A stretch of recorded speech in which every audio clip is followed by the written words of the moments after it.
Hallo meine Freunde, hola Madristas. Zunächst einmal jeden, der das feiert, ein schönes Halloween. Ich kenne diesen Feiertag nicht so richtig. Zu meiner Zeit gab es das noch nicht. Jeder von euch, der Halloween feiert, viel Spaß heute Abend. Wir unterhalten uns heute hier natürlich aber über Real Madrid. Und ihr persönliches Halloween hat wahrscheinlich gerade die UEFA.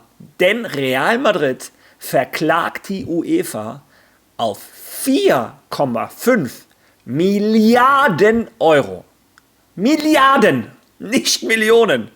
Was da los ist, wieso Real Madrid da die rechtliche Grundlage hat, was ich davon halte, etc. erfahrt ihr natürlich in diesem Video. Dann unterhalten wir uns auch noch über Kylian Mbappé und Arda Güler. Beide haben einen individuellen Preis gewonnen. Das hat mich für beide sehr gefreut. Und zu guter Letzt gibt es auch neue Informationen zu Endrick. Fabrizio Romano hat uns verraten, wo der Brasilianer anscheinend hinwechseln wird. Also, wie ihr hört, es wird ein vollgepacktes, hoffentlich nicht zu spukiges Video. Viel Spaß dabei.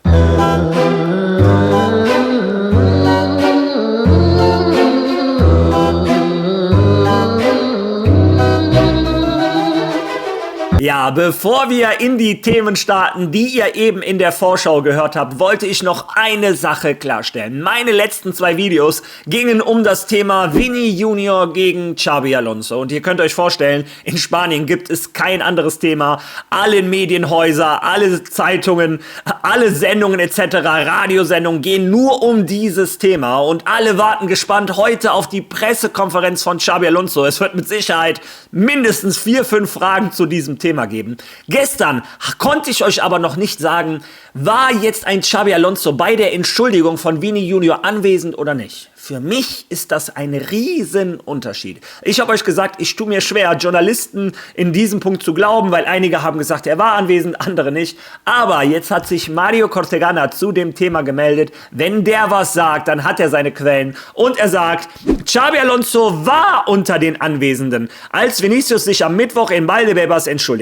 Vereinsquellen zufolge sei es am besten, wenn Xabi Alonso selbst heute die Details erläutere. Beispielsweise, ob er mit den Spielern gesprochen habe. Also, Xabi Alonso war in der Kabine und deshalb verstehe ich auch, wieso ein Xabi Alonso sagt, nö, ist ja alles gut, der hat sich entschuldigt. Wenn er anwesend war, dann finde ich es auch nicht so schlimm, dass Vini ihn jetzt explizit im Kommuniqué nicht erwähnt hat, wenn er ja bei der Entschuldigung dabei war. Aber heute in der Pressekonferenz wird Xabi Alonso sich selber dazu äußern und ich finde die Reaktion von unserem Trainer gut. Der nimmt Feuer aus dieser ganzen Angelegenheit, denn diese ganzen Nebenkriegsschauplätze helfen im Endeffekt Real Madrid nicht und Xabi Alonso versucht das zu machen, wofür er da ist, Spiele zu gewinnen. Morgen Abend haben wir ein schweres, da sollten wir uns über Fußball unterhalten und nicht so sehr über Vini Junior oder Xabi Alonso. Ja, über einen Spieler, über den ich mich morgen gerne mit euch unterhalten werde, ich werde natürlich wieder einen Watchalong machen, ist der Superstar von Real Madrid.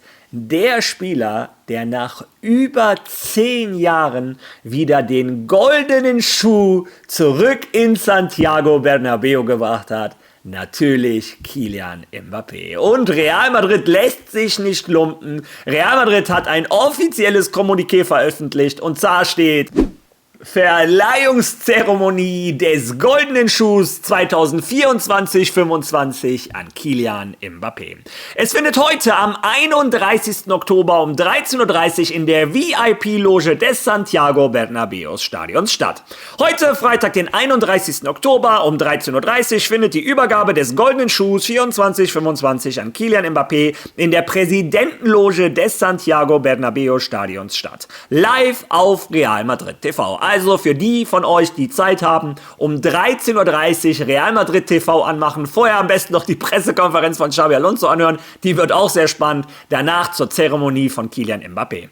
An der Veranstaltung werden Real Madrids Präsident Florentino Pérez, der Vertreter der europäischen Sportmedien Juan Ignacio Gallardo, Real Madrids Trainer Xabi Alonso sowie Spieler der ersten Mannschaft von Real Madrid teilnehmen. Ja, also eine Riesensache. Real Madrid feiert den goldenen Schuh, feiert Kylian Mbappé. Er ist der erste Spieler, wie gesagt, nach 10 Jahren, der diesen Preis zurück nach Madrid bringt, und gleichzeitig tritt er auch immer mehr in die Fußstapfen von dem Spieler, der den Titel vor 10 Jahren gewonnen hat, natürlich Cristiano Ronaldo. Es passt irgendwie, er tritt immer mehr in die Fußstapfen des Portugiesen, und es freut mich für den Franzosen, dass er für die Tore, die er letzte Saison gemacht hat, und das, obwohl es bei weitem nicht seine beste Saison war, jetzt diesen Preis erhält. Ich bin der Meinung, er wird dieses Jahr noch mehr Tore machen. Weiß Gott, vielleicht haben wir nächstes Jahr wieder um diese Zeit die gleiche Zeremonie. Ja, muss er sich nur gegen Haaland durchsetzen, der trifft ja auch wie verrückt.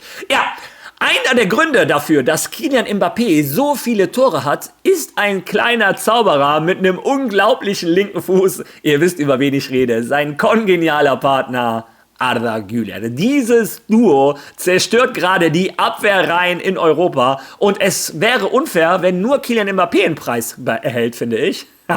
Also, ihr müsst euch keine Sorgen machen, denn auch Arda Güler erhält einen Preis. Er ist gewählt worden zum Spieler des Monats von Real Madrid. Und das im Monat Oktober, dem bisher schwersten Monat in dieser Saison. Im Oktober gab es 4 Spiele in Getafe, gegen Villarreal, gegen Juventus Turin und gegen den FC Barcelona. Also mit Abstand der schwerste Monat, und in diesem Monat ist Arda Güler zum besten Spieler von Real Madrid gewählt worden. Es freut mich unglaublich für den jungen Türken, das gibt ihm wahrscheinlich noch mal mehr Selbstbewusstsein. Umso mehr Selbstbewusstsein der hat, umso besser für Real Madrid. Und ich finde es auch gut, dass ausgerechnet diese beiden den Preis erhalten haben oder ihre Preise, denn die beiden sind mit hauptverantwortlich für diesen tollen Saisonstart von Real Madrid. Schöne Freude, schöne Überraschung an diese beiden Spieler. Ja, und bevor wir jetzt zum nächsten Thema kommen, schauen wir uns an, wie sich diese beiden Spieler angestellt haben, und die anderen auch, beim Training von Real Madrid. Es war das Training von gestern Mittag. Heute ist dann das Abschlusstraining vor dem Spiel morgen gegen Valencia. Also viel Spaß beim Training von Real Madrid.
Ja, ich sag es immer wieder.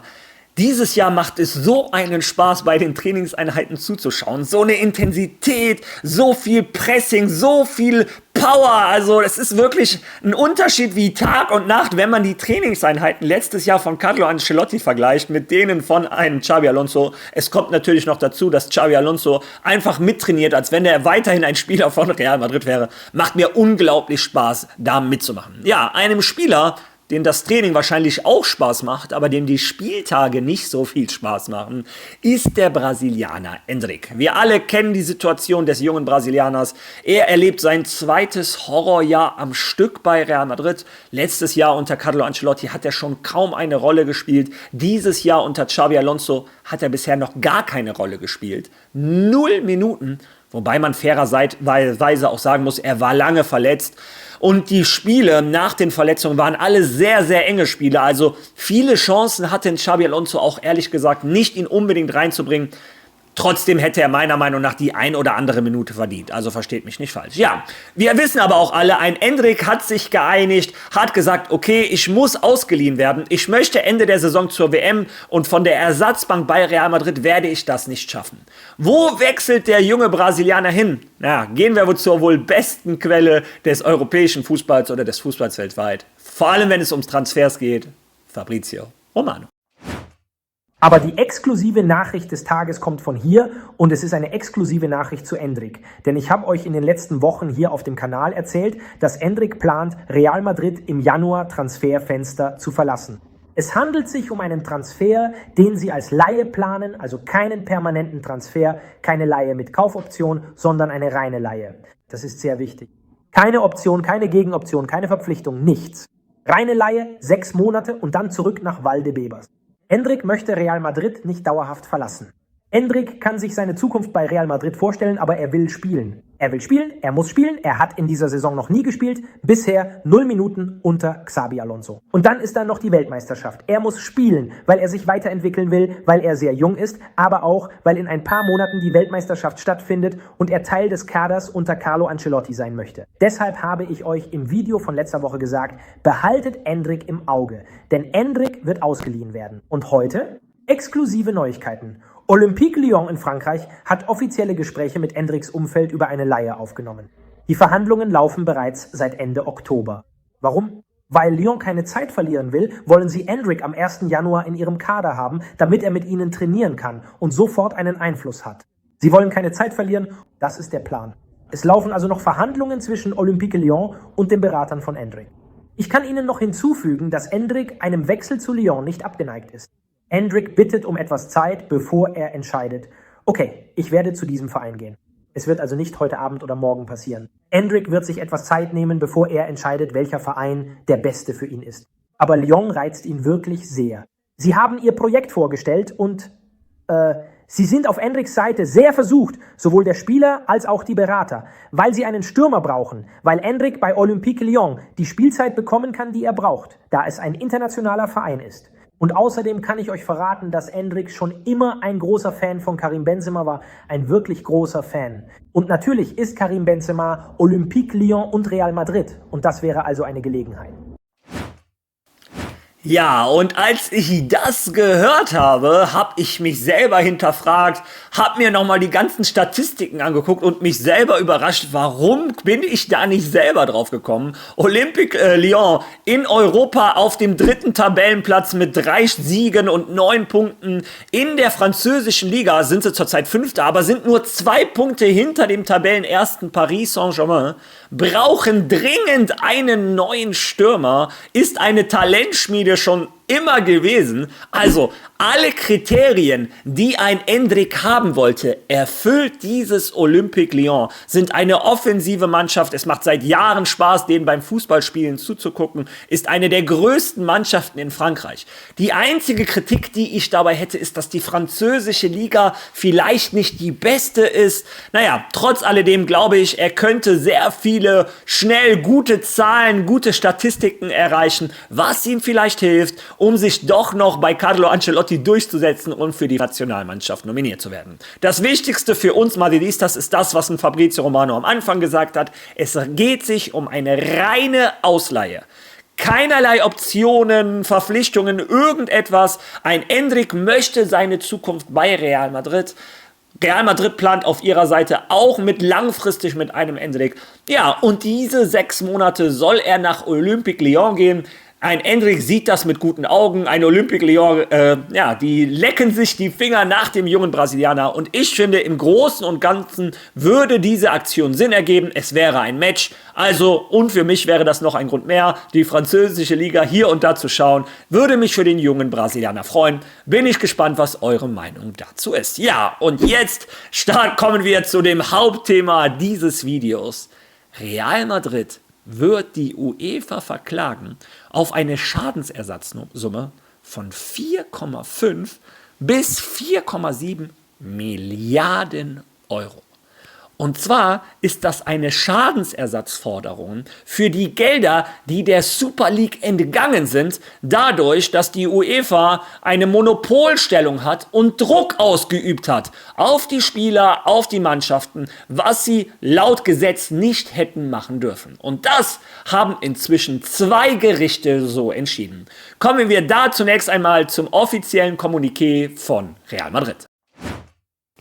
Real Madrid feiert, dass das Provinzgericht Madrid die von der UEFA, dem spanischen Fußballverband und La Liga eingeleiteten Berufungen abgewiesen hat und damit bestätigt, dass die UEFA im Fall der Super League die Regeln des freien Wettbewerbs der Europäischen Union gemäß des Urteils des Europäischen Gerichtshofs durch den Missbrauch ihrer marktbeherrschenden Stellung schwerwiegend verletzt hat. Also die Europäische Union hatte ja gesagt, es darf keine Monopole geben. Die UEFA hat dagegen verstoßen. La Liga, die UEFA und auch die spanische Fußballföderation sind alle in Berufung gegangen gegen Real, also gegen die Super League. Naja, egal wie dem auch sei, haben wieder verloren. Ja, dieses Urteil ebnet den Weg zur Geltendmachung des dem Verein entstandenen erheblichen Schadens.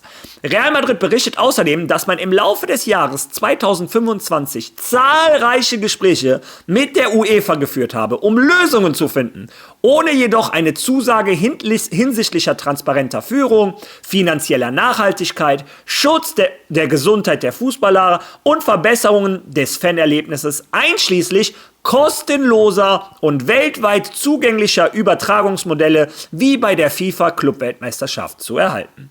Folglich kündigt der Verein an, dass er sich weiterhin für das Wohl des globalen Fußballs und seiner Fans einsetzen wird und gleichzeitig von der UEFA eine Entschädigung für die erlittenen erheblichen Schäden fordert. Also, sehr interessant, Real Madrid hat zum 2. Mal Recht bekommen. Auch sehr interessant, Real Madrid hatte mehrere Gespräche im Laufe des Jahres 2025 mit der UEFA. Also die Super League hat sich zur UEFA hinbewegt und sie wollten eine gemeinsame Lösung finden, wobei Florentino Perez weiterhin darauf pochert, es muss viel transparenter werden. Und es muss auch ein besseres Erlebnis für den Fan werden. Für Florentino Perez ist es unverzichtbar, dass dieser Fußball weltweit kostenlos übertragen wird, wie bei der Club-WM.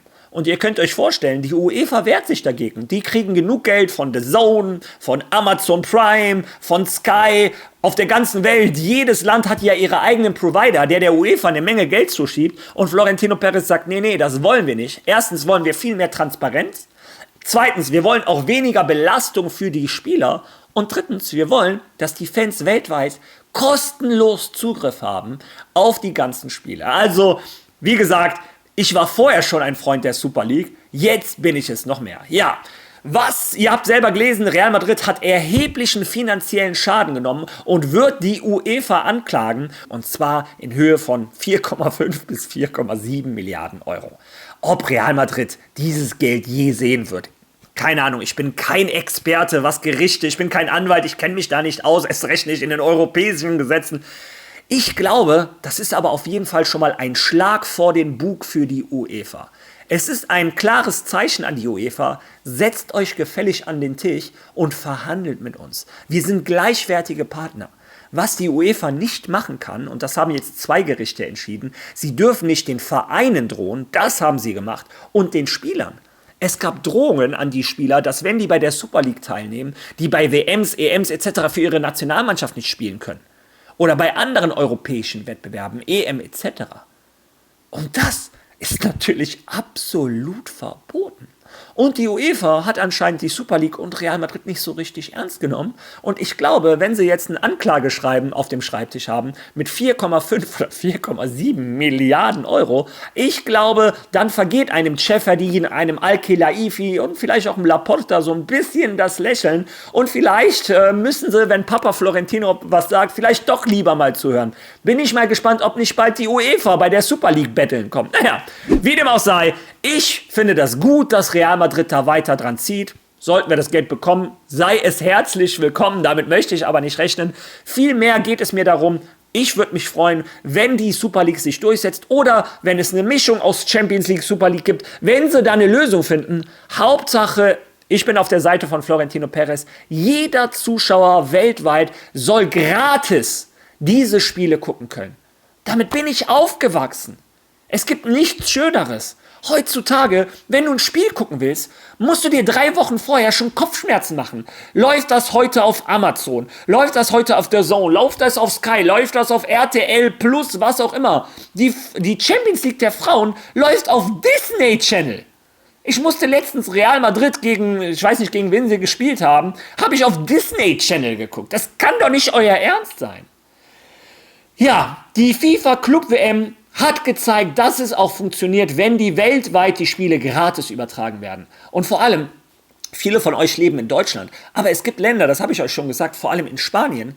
Wenn du da alles gucken willst, zahlst du über 100 € im Monat. Und in Spanien ist, glaube ich, das Durchschnittsgehalt bei 1100, 1200 €.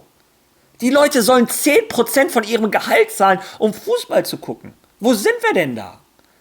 Also, wie gesagt, mit Sicherheit hat die Champions League ihre Vorteile, mit Sicherheit hat auf der anderen Seite die Super League ihre Vorteile, aber wenn die beide eine Lösung finden und wir Fans am Ende gratis diesen Wettbewerb gucken können, ich glaube, das wäre das Beste für alle. Das ist natürlich meine Meinung. Solltest du eine andere Meinung haben, solltest du dieses Video aus irgendeinem Grund kritisieren wollen, geh in die Kommentare, schreib das rein. Solltest du dieses Video allerdings feiern, dann lass doch bitte ein Like da, teil dieses Video, lass einen Kommentar da und hypen. Wer noch kein Follow da gelassen hat, mach das. Wir sind schnell auf dem Weg zu den 15.000. Würde mich freuen, wenn du mich dabei unterstützt. Und wir sehen uns morgen wieder am Spieltag. Bis dahin. Alla Madrid!